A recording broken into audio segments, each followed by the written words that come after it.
Le grand dialogue. Le grand dialogue de l'émission de débat du studio Tamani sur votre radio. Le grand dialogue. La corruption est un fléau qui gangrène et freine la croissance au Mali. Selon Transparency International, la corruption a fait perdre à l'État malien 70 milliards de francs CFA en 2015. Le phénomène se manifeste à travers toutes les couches de notre pays. La jeunesse est une couche potentielle qui peut être mise à l'abri et participer activement à la lutte. Alors, comment impliquer les organisations de jeunes dans la lutte contre la corruption? Les débats dans les espaces publics et parmi les jeunes peuvent-ils être mis à contribution? Pour en débattre, nous avons comme invité aujourd'hui Maître Alifa Habib Kone. Maître, bonsoir. Bonsoir. Il est président de l'Association des jeunes avocats du Mali. Monsieur Ousmane Maïga, bonsoir. Bonsoir. Ousmane Maïga est secrétaire exécutif de l'AJICAD Mali. Et enfin, Monsieur Salihou Guiro, il est chargé de la lutte contre la corruption le long des corridors routiers. Bonsoir Salihou. Bonsoir. Voilà. Au projet Mali Justice, j'ajoute. Ok, au projet Mali Justice. Alors je suis Aliou Sidibé pour la présentation. Le grand dialogue. Alors, Maître Alifa Habib Kone, quelles sont les causes de la corruption au Mali? Merci, M. Sidibé. D'entrée, je voulais avoir une pensée pieuse à l'égard de nos disparus, notamment nos deux confrères, Maître Bakari Negefolo et Oumar Sissé, qui nous ont quittés hier tout près. Et également une pensée à Maître Ablaye Garba Tapo, qui a été un grand acteur dans la lutte contre la corruption au Mali. Les causes de la corruption au Mali sont multiples et difficiles à égrener. Monsieur Sidibé, on pourrait passer toute la journée, toute la soirée à en parler. Mais en fin de compte, je me demande à ce jour s'il ne faut même pas chercher la cause dans la société malienne. Parce que la corruption, à notre niveau, nous passons la journée avec, nous allons au lit avec et nous nous réveillons en compagnie de cette corruption. Et je peux dire que notre société est en fin de compte tellement gangrénée qu'il serait difficile et très très périlleux d'identifier toutes les causes. Mais les causes essentielles, c'est essentiellement dû à cette perversion de la société, à cette image que notre société a donnée finalement aux Maliens tout court. C'est la course à la richesse. Chacun veut s'enrichir très vite et de façon incontrôlée. Tous les restes se retrouvent dans cette situation. Okay. Alors, Ousmane Maïga, des choses à ajouter à ces causes-là? Oui, je pense qu'au-delà de cette cause sociétale, il y a aussi d'autres aspects. Par exemple, le Malien, selon moi, nous confondons un peu la reconnaissance et la corruption parce que la notion de bien public n'est pas très bien assimilée. Et ensuite, il y a aussi des aspects que je dirais sont liés à l'impunité.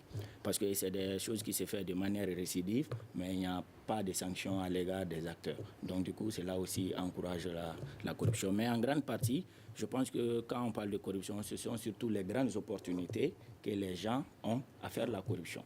Parce que tant qu'on réduit un peu ces possibilités ou des risques de corruption, je pense que ça peut être aussi un facteur. Alors, Salihou Guiro, le long des corridors, quelles sont les causes que vous avez pu identifier au Mali? Avant de parler des corridors, je voudrais me joindre donc à Maître Alifa Habib pour présenter mes condoléances pour la perte de ses homologues avocats. Saisir l'occasion également pour renouveler mes condoléances à notre grand collègue et ami Nicolas Koulibaly, qui est mon team leader, qui est, disons, l'artisan de de toutes ces activités que nous menons dans le cadre de la lutte contre la corruption, dans le cadre du projet Mali Justice, un projet financé par l'USAID.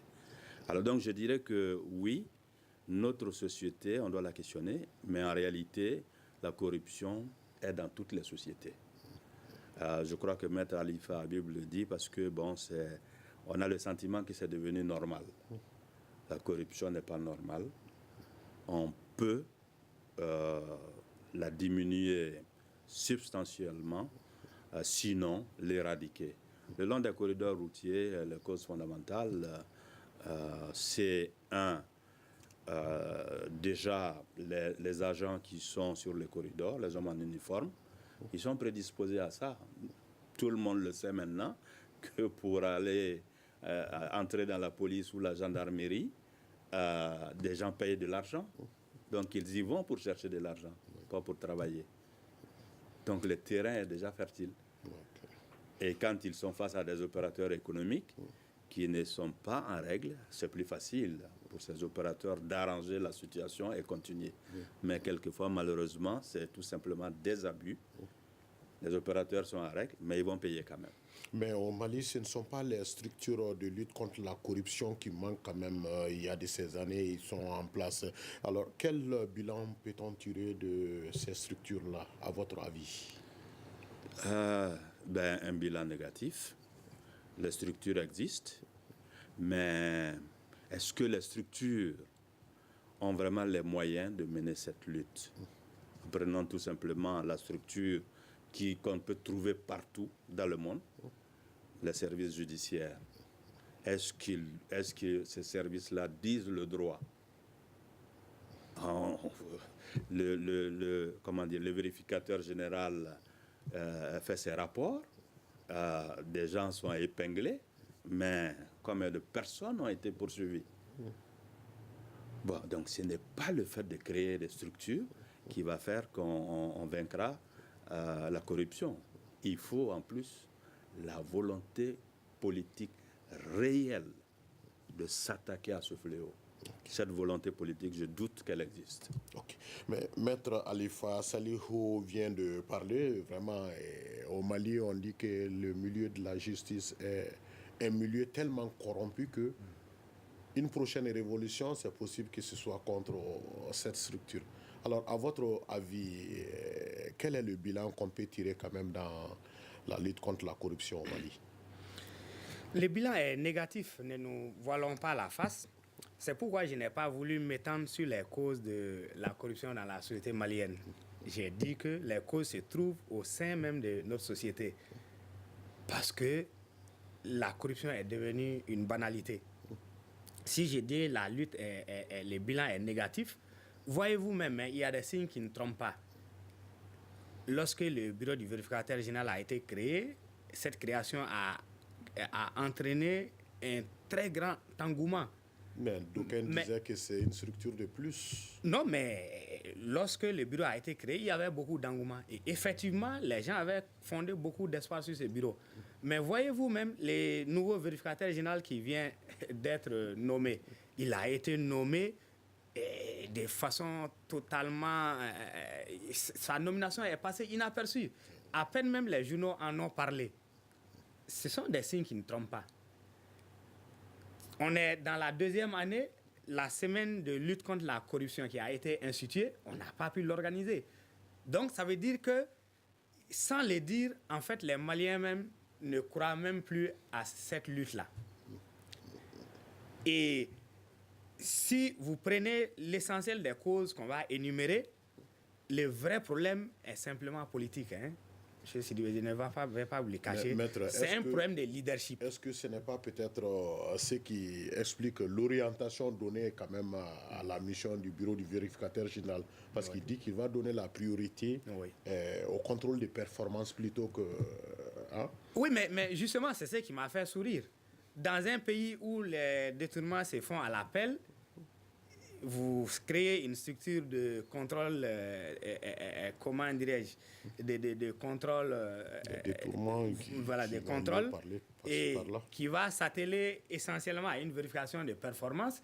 Ça voudrait dire que cette structure a échoué. Il faut mettre l'accent d'abord sur la vérification financière.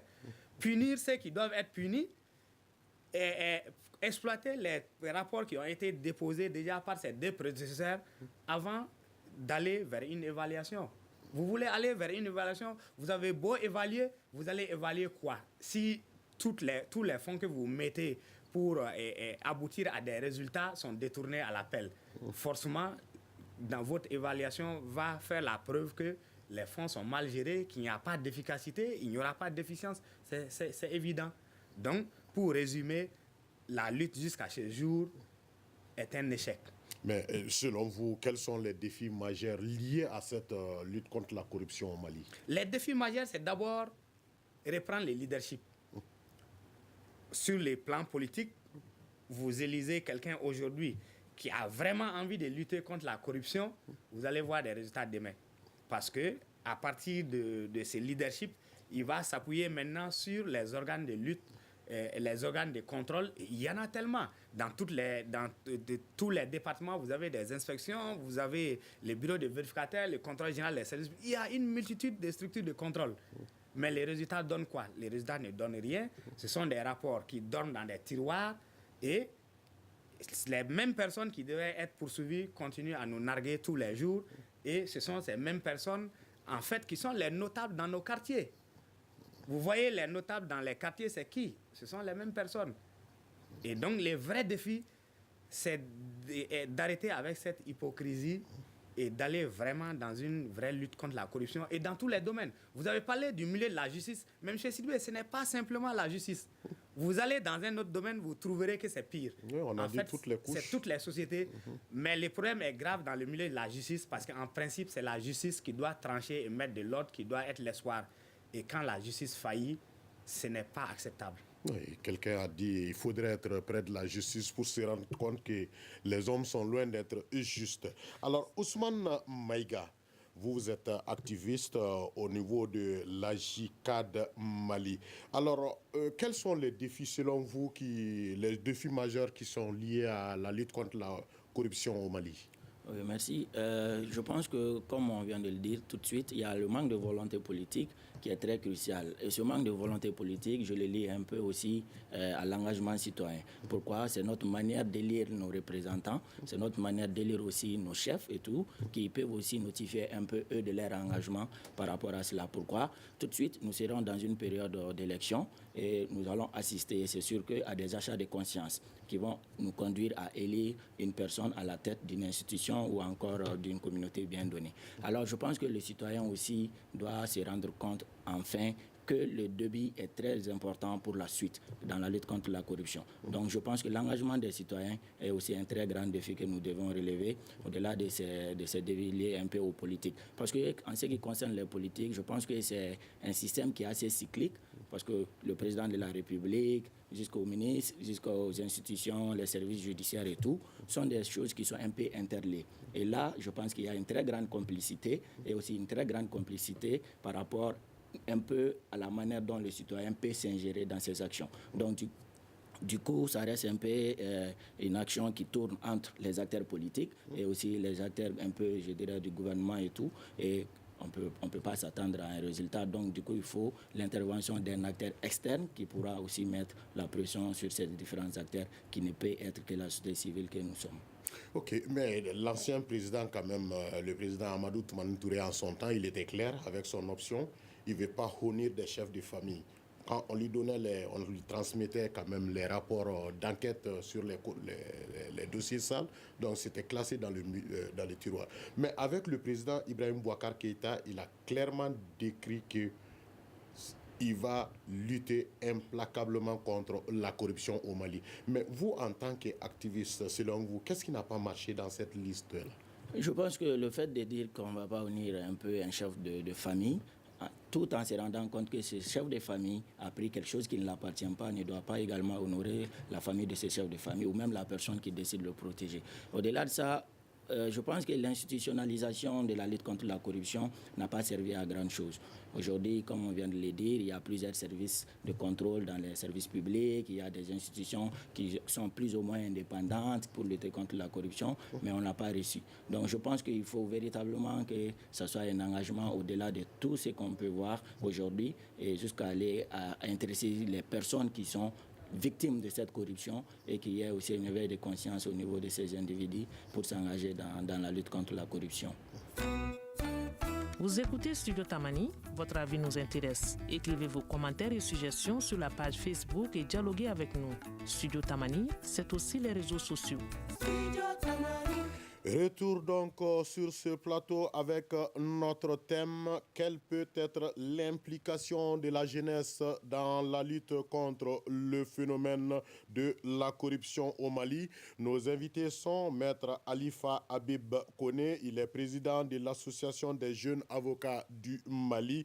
Ousmane Maïga est secrétaire exécutif de l'AJICAD Mali. Salihou Guiro est chargé de la lutte contre la corruption le long des corridors routiers au projet Mali et Justice.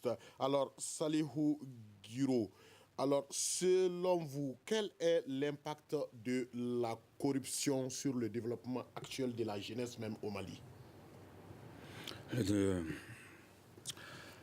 Le premier impact, il faut le dire, quand les ressources de l'État sont détournées, c'est déjà au détriment de toute action qu'on peut entreprendre pour investir dans des activités qui peuvent créer des emplois pour la jeunesse.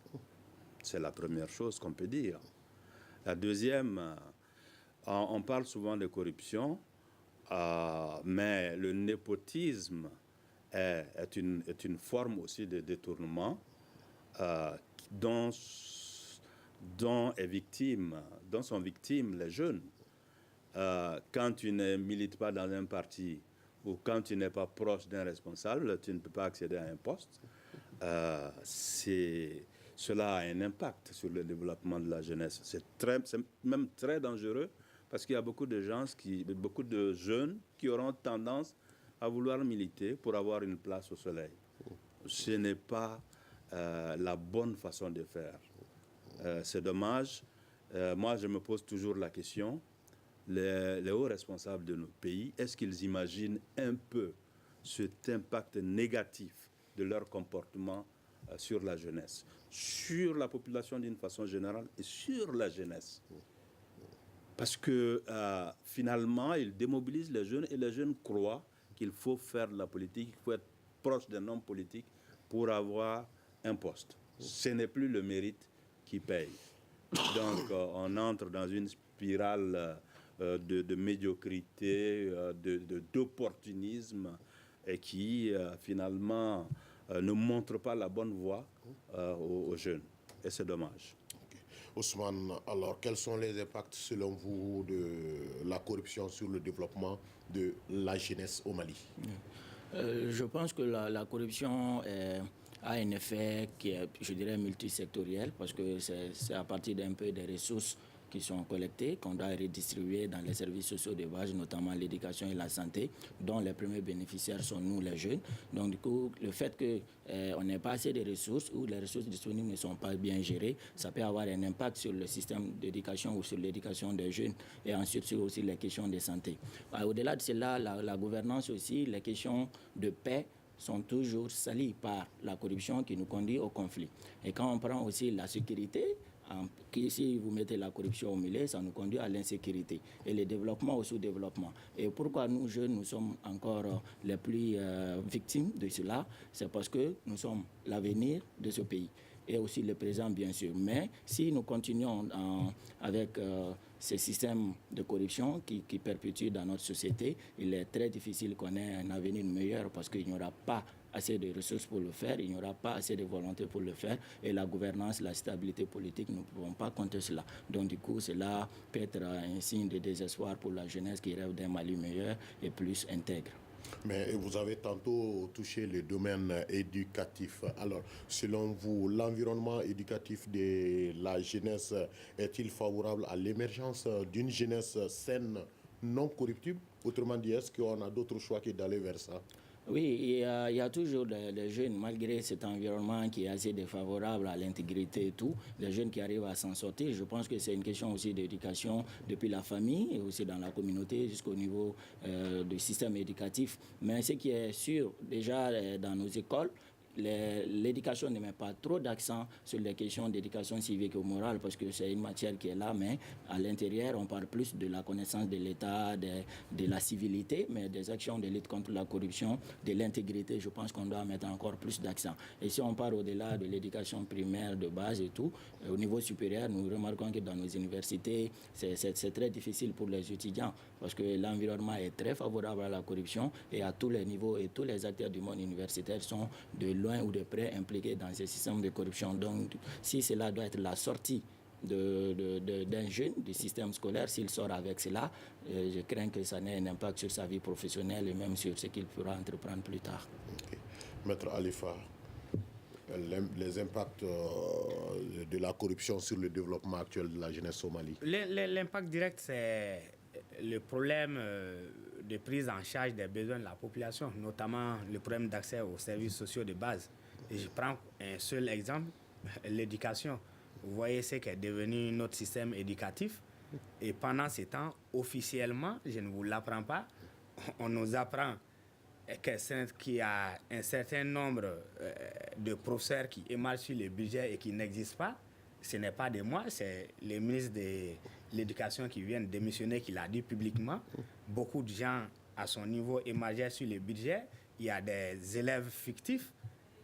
Forcément, c'est de l'argent qu'on perd quelque part et qui aurait pu servir à créer des emplois, à donner de l'eau aux gens, comment dirais-je, à construire des écoles. Et vous voyez, ça, c'est l'impact direct. Deuxième chose, c'est qu'en fin de compte, même sur le plan sociologique, on donne une mauvaise image aux jeunes. Aujourd'hui, les jeunes ne sont plus sûrs que ce soit l'effort qui paye. Ce n'est pas le plus méritant qui est recruté. Et les gens sont recrutés par des voies indirectes. Et en fin de compte, on se demande, si vous n'êtes pas psychologiquement fort, vous vous posez la question, est-ce qu'il sert à quelque chose de travailler correctement et de bien se conduire? Et vous voyez, si c'était cette image et cette éducation qu'on doit transmettre à nos enfants, la conséquence va plus loin qu'aujourd'hui, dans 10 ans, dans 15 ans, que sera notre pays? C'est ça la vraie question et c'est ça notre inquiétude. On nous dit qu'on a créé, je ne sais pas combien de milliers d'emplois, et il y a un jeune sur Facebook qui demandait qu'on lui publie, qu'on lui identifie réellement les emplois qui ont été créés. Et je pense que ce ne serait pas un mauvais exercice si effectivement, durant les 3-4 dernières années, on a créé 10 000 emplois, qu'on nous publie de façon transparente, 20 000 ou 60 000, qu'on nous publie de façon transparente quels sont ces emplois qui ont été créés. Et si réellement les ressources de l'État sont bien gérées, voilà des utilisations qu'on peut faire sans parler de l'aspect sécuritaire. Aujourd'hui, M. Sidibé, vous avez de l'argent en poste, vous pouvez quitter Bamako, vous allez jusqu'à Gao, peut-être que personne ne va venir même regarder dans votre véhicule qu'est-ce que vous avez dans le véhicule. Quand vous arrivez à un poste de contrôle, vous vous inquiétez même pour la sécurité des gens qui sont chargés de faire le contrôle. Parce que vous voyez, les passagers qui n'ont pas de pièces d'identité, la collecte des 500 000 francs, vous avez l'impression que c'est ce qui préoccupe plus que de vérifier ce qu'il y a réellement dans le véhicule. Mais les chauffeurs même, ils se mettent dans l'exercice. Exactement, c'est tout le monde en fin de compte. Et quand on en arrive à ce niveau, il y a vraiment de quoi s'inquiéter. Mais est-ce que selon vous, la jeunesse a d'autres choix que d'aller vers ça? La jeunesse a d'autres choix. La jeunesse a d'autres choix. Comment? Et la jeunesse est en train de faire d'autres choix. Vous prenez le projet de révision constitutionnelle qui était là. Qui a fait échouer ce projet? C'est essentiellement des jeunes. Et ça veut dire que les jeunes ont commencé à prendre conscience. Maintenant, moi, j'espère simplement que les jeunes, autant qu'ils sont sortis pour s'opposer à cette révision constitutionnelle, vont sortir pour voter pour qui il faut et sur la base de vrais programmes de développement. Pas sur la base des simples incantations, mais sur la base de vrais programmes de développement. Et que les jeunes, si effectivement les choses ne vont pas, vont s'organiser pour demander des comptes aux politiques et à ceux qui nous gèrent. Alors, Salihu Giro, donc on va rester toujours dans le milieu de la jeunesse. Hein. On sait qu'on a tellement de choses à dire pour le milieu de l'éducation, où on voit la création de certaines écoles privées, donc des élèves qui transfèrent d'une école à une autre, et avec la complicité des fondateurs, ouais, voilà, des choses comme ça. Et vous, au niveau du projet Mali Justice, au-delà des corridors, est-ce que vous pensez que les jeunes ont d'autres choix que d'aller vers cette corruption avec tout ce qu'il y a autour d'eux dans le milieu éducatif? J'avoue que l'environnement est très défavorable, mais pour avoir été sur le terrain, j'ai rencontré des jeunes qui sont vraiment engagés pour la lutte contre la corruption. L'un des exemples, c'est la J4. Dont le secrétaire exécutif est là. Je les ai rencontrés sur le terrain, on les a recrutés et on les utilise à mobiliser les jeunes dans le cadre de la lutte contre la corruption.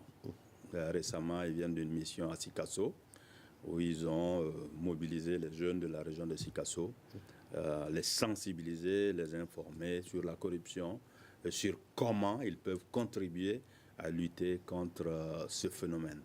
Maître Alifa Habib Koné, nous nous sommes rencontrés également dans le cadre d'une activité du genre. C'était la table ronde sur la lutte contre la corruption.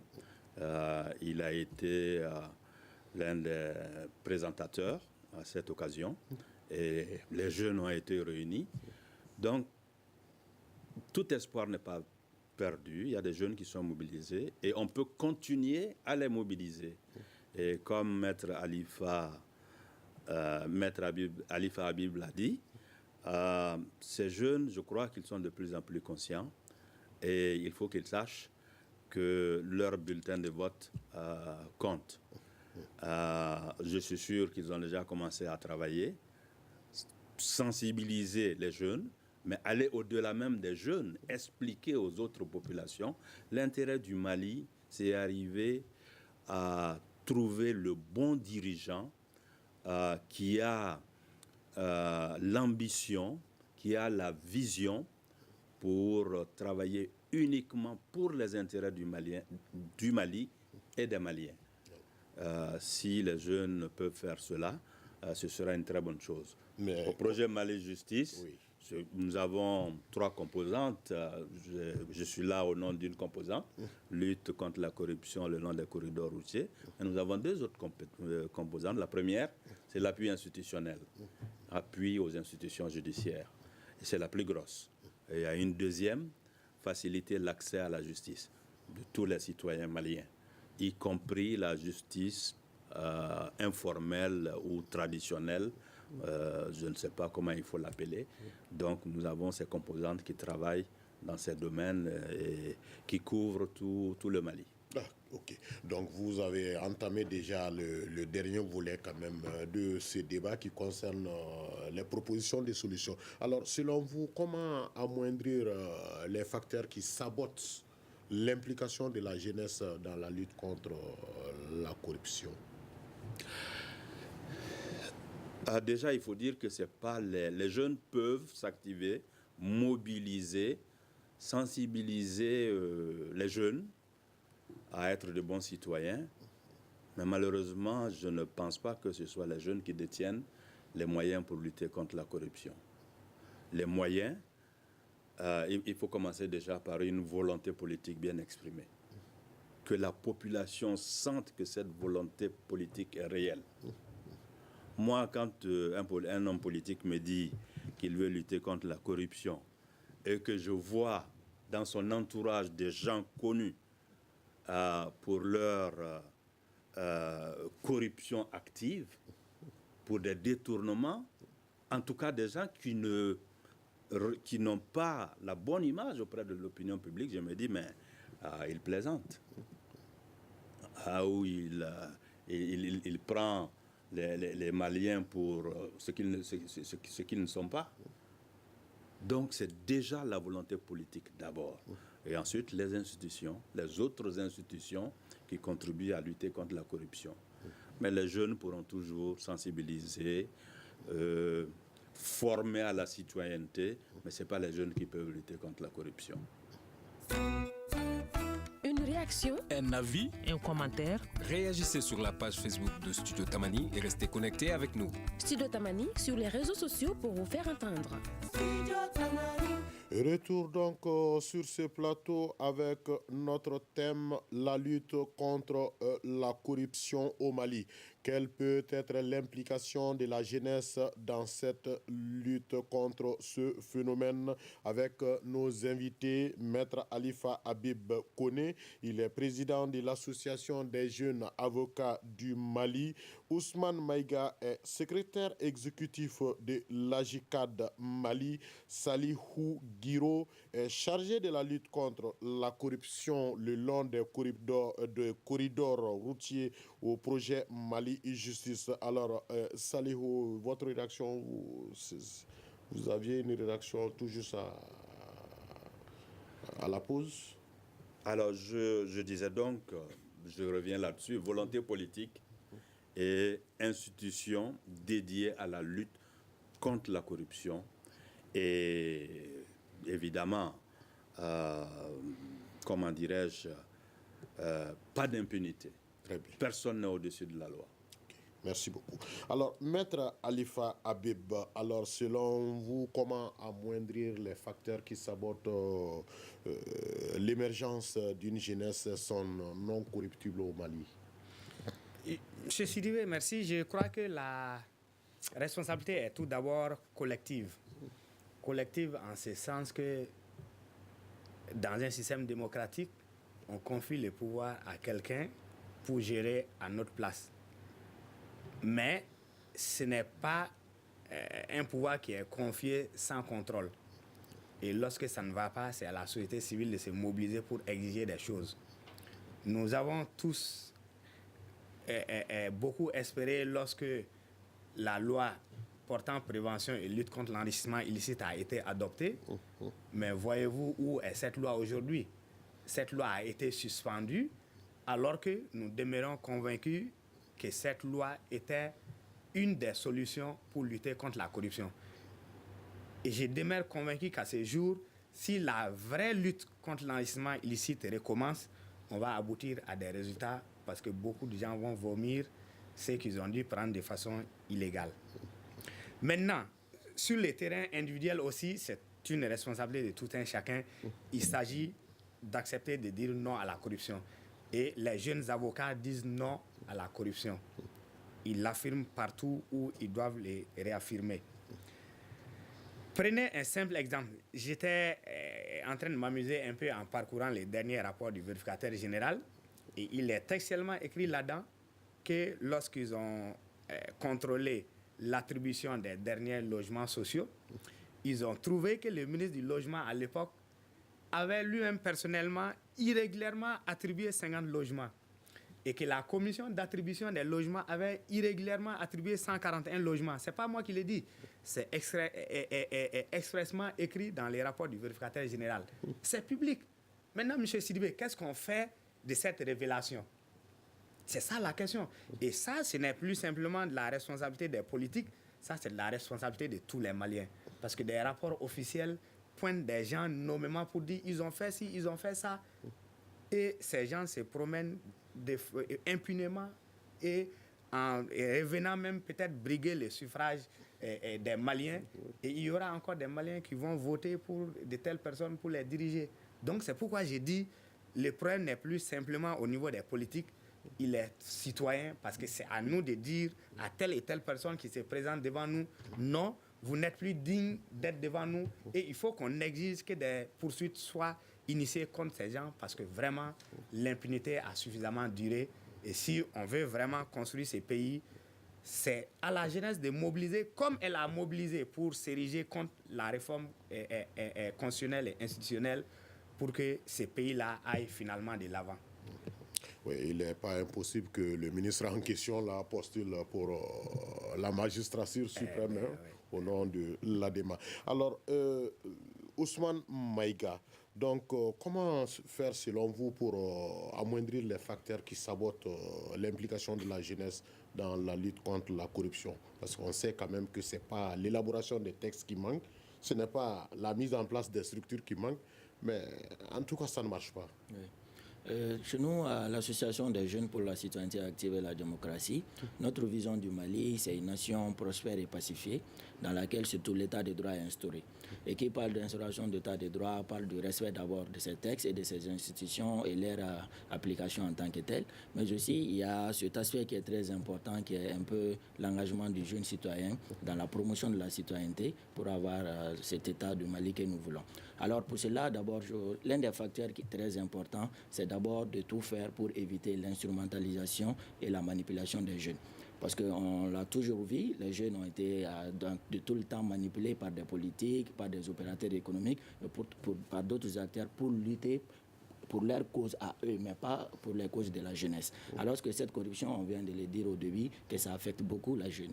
Alors, à JICAD, nous avons notre stratégie d'intervention qui, selon nous, peut aussi contribuer à plus impliquer les jeunes au-delà des aspects de sensibilisation et de mobilisation, que les jeunes soient les véritables acteurs de changement des politiques et des législations qui existent en matière de lutte contre la corruption à travers l'influence de ces responsables politiques ou encore de ces décideurs qui travaillent sur les thématiques de lutte contre la corruption. Nous avons eu des cafés citoyens, c'est un concept de AJICAD Mali qui a réuni un peu le bureau du vérificateur général et les jeunes qui ont échangé sur le contenu, et je vous assure que ces jeunes étaient à la sortie très engagés à lutter contre la corruption. Donc c'est ce qui nous amène aux 4 piliers de la lutte contre la corruption qui sont surtout la transparence. Il faut que nous, jeunes, nous ayons l'information. Il faut que nous soyons au courant de ce qui se passe et de comment est-ce que les choses doivent se passer. Ensuite, il faut qu'on s'implique à travers la participation au niveau local, dans l'élaboration des politiques, des programmes de développement au niveau local, afin de pouvoir demander compte à ces responsables de la gestion, notamment les collectivités au niveau local, parce que c'est eux aussi qui gèrent un peu les services sociaux de base à ce niveau. Donc il faut que nous participons à la conception, mais aussi au contrôle des actions qui sont posées par ces services au niveau local et même au niveau national. Alors là, ensuite, la redevabilité va au-delà du niveau local, parce que tout ce qu'on vient de dire tout de suite, le rapport du vérificateur général, l'État malien est obligé de rendre compte aux Maliens qui les ont mis sur place et à qui ils doivent tout ce qu'ils font. Donc du coup, il faut que la société civile que nous sommes aussi, nous nous engageons à étudier encore de manière plus professionnelle et à faire sortir des argumentaires pour pouvoir dire au gouvernement que c'est assez. Et ensuite, le dernier aspect sur lequel nous travaillons, c'est l'intégrité individuelle. Il faut que les jeunes Maliens aussi continuent à cultiver l'intégrité, à ne pas toujours vouloir être des modèles qui sont devant eux, qui ne sont pas, selon moi, des vrais modèles de réussite, parce que qui ont basé leur réussite sur la corruption ou sur d'autres faits qui ne sont pas du tout licites et même morales. Donc du coup, on doit avoir une autre image du Malien intègre, du Malien qui se bat pour soi. Et je pense que tout ce que je viens de dire, les preuves ont été montrées au Burkina Faso, au Sénégal et dans d'autres pays où les jeunes sont devenus les véritables acteurs de changement de tout un système, et pourquoi pas pour la lutte contre la corruption aussi. Ok. Maître Alifa, quelles peuvent être les pistes de solutions pour résoudre les défis que vous avez tantôt énumérés? En fait, la lutte contre la corruption, elle n'est pas très compliquée, hein.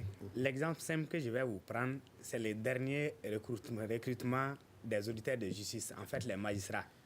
Ces concours, lorsque nous avons vu les résultats, nous avons vu dans la liste certaines personnes et nous nous sommes dit, tiens, il y a un minimum de transparence qui a prévalu dans ce concours.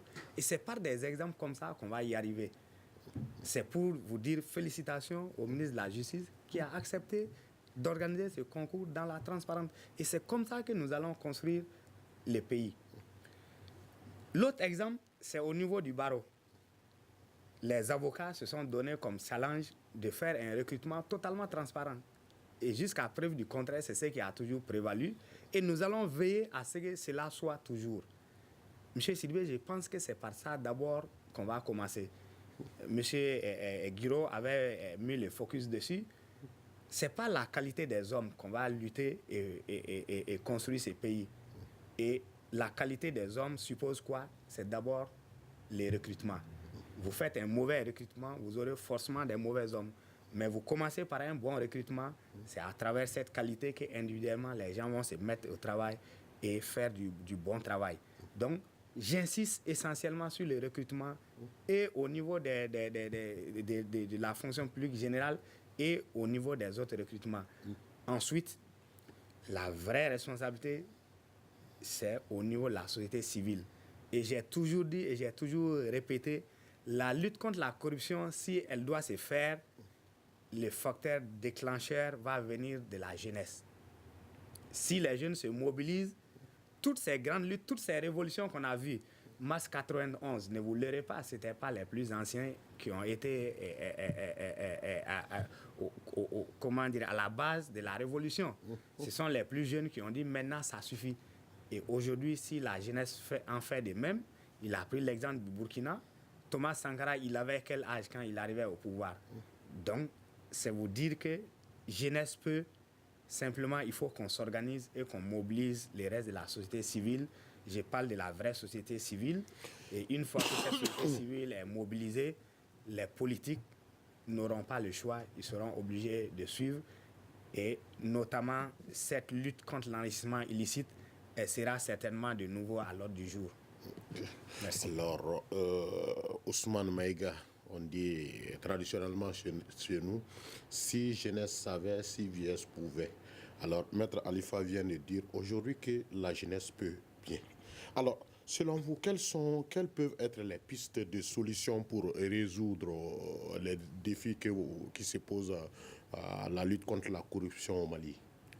Oui, je pense que heureusement pour nous, cette jeunesse malienne, nous avons avec nous notre âge qui n'est pas aussi avancé. Nous avons assisté à beaucoup de cas qui nous a déjà assaisis, je dirais, nous a rendu sages déjà avant qu'on soit assez âgés. Parce que tout ce qu'on voit devant nous et toutes ces injustices et tous ces détournements ont ouvert les yeux de la jeunesse et la jeunesse s'est rendue compte qu'il faut qu'elle s'engage. Alors, pour relever ces défis, je pense qu'il faut une très grande organisation au niveau de la jeunesse elle-même, parce qu'il y a plusieurs organisations de jeunes, associations et groupements qui veulent lutter contre la corruption et aussi qui veulent un Mali où la bonne gouvernance règne. Donc, il faut qu'il y ait une très grande organisation au niveau. Alors, ensuite, il faut que la jeunesse s'habitue à la dénonciation. Il faut qu'on dénonce quand on voit des cas. On peut les dénoncer à travers les réseaux sociaux, on peut les dénoncer à travers des espaces comme le débat ici, ou aussi à travers des activités plus communautaires en informant les populations de manière générale. Et ensuite, quand on aura une très grande mobilisation, engagement des citoyens, il faut qu'on parte à l'influence des politiques. Il faut que les politiques sachent qu'il y a des jeunes Maliens qui ne veulent pas de la corruption et qui sont prêts à les interpeller partout où ils sont sur cette thématique qui est d'un intérêt capital pour leur avenir et surtout pour leur présent, parce qu'on parle d'accès aux services sociaux de base. Donc je pense qu'avec ces mécanismes, les jeunes, nous pourrons vraiment utiliser notre énergie à travers la synergie qu'on va mettre en place pour lutter contre la corruption de manière très efficace et sans être instrumentalisé. Ok. Monsieur Guiraud, quelques pistes de solutions pour résoudre les défis? Quelques pistes de solutions. Alors, il a parlé de dénonciation. Alors, je ne sais pas, dans l'environnement actuel, à quoi pourrait servir une dénonciation. Quand Maître Alifa Habib a dit qu'il a écrit noir sur blanc dans des rapports qu'il y a eu tel et tel détournement, que rien n'est fait, je ne sais pas à quoi servira une dénonciation. Ça, c'est écrit noir sur blanc. C'est communiquer aux autorités compétentes si rien n'est fait. Je ne sais pas à quoi va servir une dénonciation. Encore une fois, volonté politique manifeste. Ce n'est pas des incantations, une volonté politique manifeste. Et la population malienne attendra pour sanctionner avec son bulletin de vote. Les jeunes ont l'occasion déjà de le faire, tous les Maliens. Merci beaucoup à Maître Alifa Habib Koné, président de l'Association des jeunes avocats du Mali. Merci à Ousmane Maïga, secrétaire exécutif de l'AJICAD Mali. Merci Salihou Guiraud, chargé de la lutte contre la corruption le long des corridors routiers au projet Mali Justice. Donc nous sommes au terme de cette émission. Merci de l'avoir suivi. Vous pouvez la retrouver sur notre site site www.studiotamani.org. Réagissez sur les réseaux sociaux et sur notre répondeur au 75 84 11 11 et 75 84 12 12. Ce débat a été réalisé par la rédaction de Studio Tamani et mise en onde par Nuhun Diré. La régie vidéo était assurée par Peting Diara. Je suis Aliou Sidibé à la présentation. À la prochaine. Le grand dialogue. Le grand dialogue de l'émission de débat du Studio Tamani sur votre radio.